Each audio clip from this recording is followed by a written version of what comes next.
Meditation is a powerful tool that can help you alleviate stress, anxiety, and depression, and become more mindful and present in your life. In this video, we will discuss the basics of meditation and provide tips for beginners to start their own practice. The first step to start meditating is to create your own comfortable and peaceful meditation space.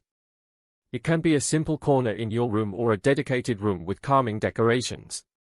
Ensure that you have a comfortable pillow or cushion to sit on and wear loose clothing. Breathing is an essential part of meditation as it helps to calm the mind and body. Take deep, slow breaths and focus on breathing in through your nose and out through your mouth. A popular technique is to count to 10 as you inhale and exhale.